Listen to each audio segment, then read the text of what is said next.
Hey there YouTube, this is Austin with Wrecked to Death Disc Golf. Today I'm going to try one of the cone mound dies on this Rancho Star Rock. It's got a blue and yellow stamp, so I'm going to go with blue and yellow die. This is about the size of the cones or the mounds or whatever you want to call it that I've seen lately. I think I'm going to make it a little bit bigger. Just to be safe and to kind of show y'all how I'm building it up. So I'm using a fork for like the rough stuff, and then I'm going to use this card to kind of smooth it all out before I actually put the poly dye on it. So, but I'm going to add a little bit to it.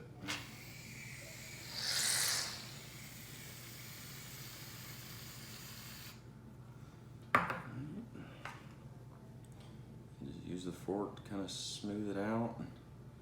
The taller it gets, the more wobbly it gets, but just kind of smooth it out. All right, so this is kind of a tedious process. You just spin it around, keep spreading everything out, and the volume will decrease a bit while you're doing this. I think it's just the air pockets being pushed and popped as you go around manipulating the actual shaving cream. But just be patient and keep doing it. So you kind of get the overall shape that I want, and then I'll be nitpicky about how smooth it is when I start using the card. Never actually done this, so this is kind of experimenting with it. So let's see what happens.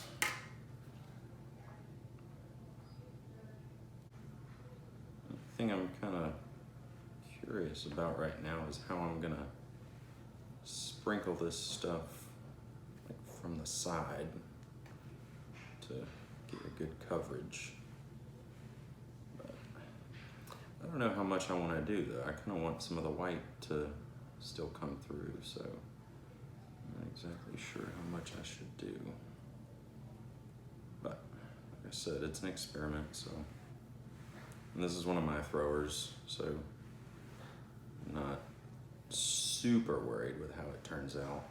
Just kind of more curious than anything else.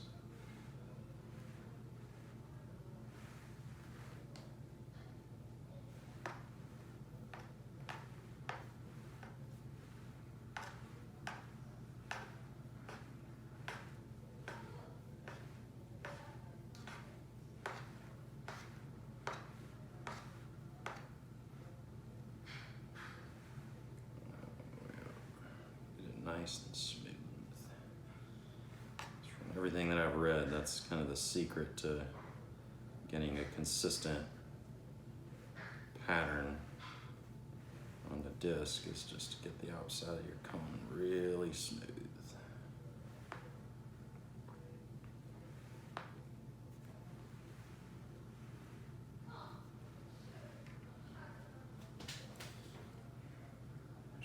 Trying to make sure it's centered inside the ultimate disc. Which, I mean, if the pattern's a little bit off-centered on the disc, it'd be the end of the world. It might actually kind of look cool.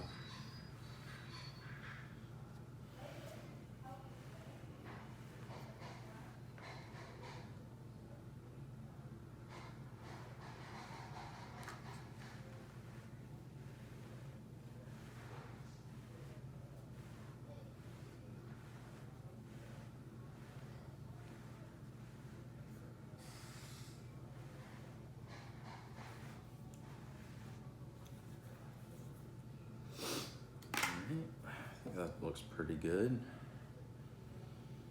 Good enough anyway. All right, so find me popsicle sticks. I'm gonna just use the back of one of these spoons. All right, so I think what I'm gonna do is I'm gonna try to layer the colors. So do all the way around in blue, and then all the way around in yellow, all the way around in blue, yellow, all the way to the top. I think that'll kind of give it a, you know, kind of blue, yellow, blue, yellow, blue, yellow, blue, yellow kind of look on the disc when it's done. So that's what I'm gonna try next. So I know I've said it in previous videos, but just be really careful when you're using this iDye poly. It will dye just about anything. Have not come across anything that I got the dye on that it didn't stay on, and I haven't ruined anything yet, so that's good. But it will dye whatever it gets on. So you know, towel, sheet, do it outside. Anything like that, and you're good.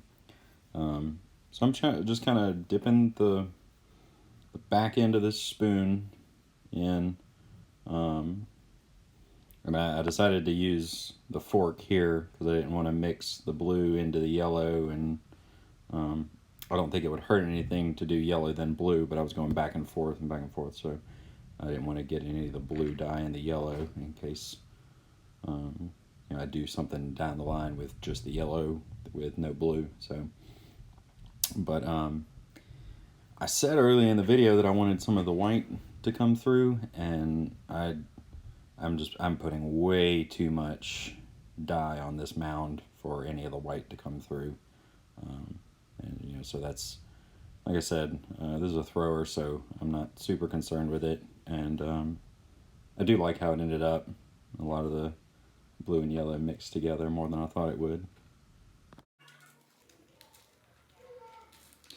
I think I'm going to go a little heavier near the top too, because it'll be the part that gets the most spread out. I think it's going to need a little bit heavier dusting than the lower parts.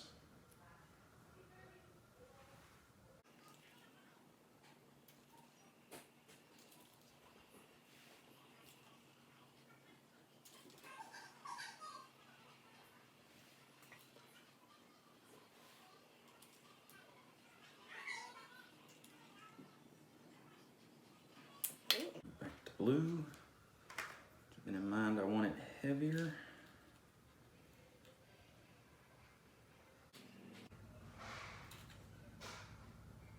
I'm also kind of curious to see if any of this stuff comes out green, or if you'd have to mix the blue and the yellow in water to get green. I don't know. We'll find out though.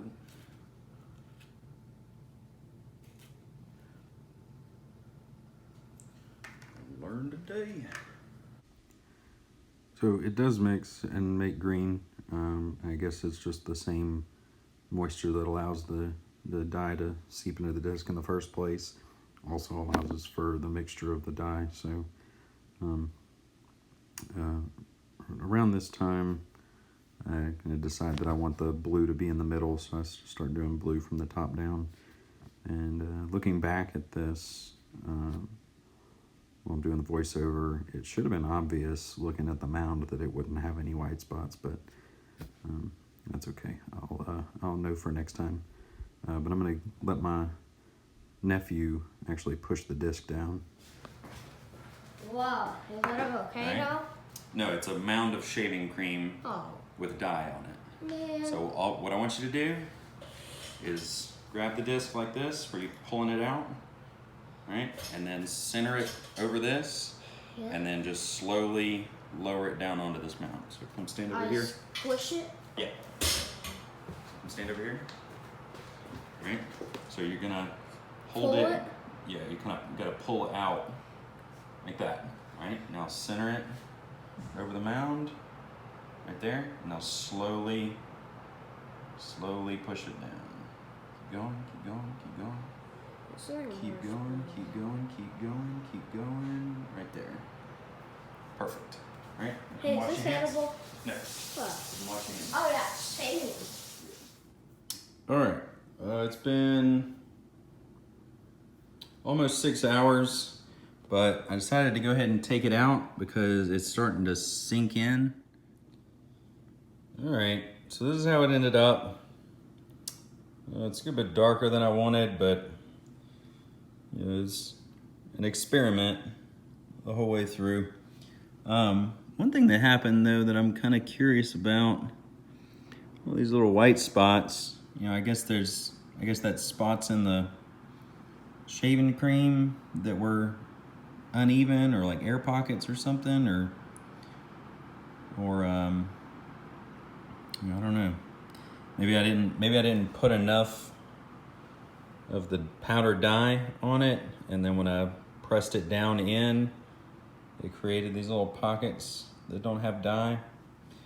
I don't know. A lot of the mistakes I've seen other people make just kind of make cool effects, and so it's like, yeah, it's a mistake, but it came out kind of cool. I'm not sure I like all these little open white spots though. I may go back through there with and just mix the yellow with some alcohol and just color these white spots in yellow. Because I mean, if I understand correctly, even if I cover this whole area in yellow, it's not going to affect these darker spots. So I can make this white yellow, and then kind of make those white spots, just make them not white spots, basically. Just make it look like I didn't screw it up. So overall, I think I put a little bit too much blue and not enough yellow. If I do it again, I have another Star Rock. I have a couple of other discs that I'm gonna try to use this technique on. I'm not sure how to get the streaky look towards the middle of the disc, but I'll probably post this on the Facebook dyeing page and the Reddit disc dyeing page, and I'm sure somebody on there will be able to tell me exactly what I did wrong. So, but I think in the meantime, like I said, I'm gonna mix some iodide poly yellow with alcohol, and then just paint these white spots yellow. I think they may end up looking more like this area, in these areas, which would kind of give it a cool effect. It's just, in my opinion, these white spots kind of ruin the effect. So I'll try that next, and we'll see what happens.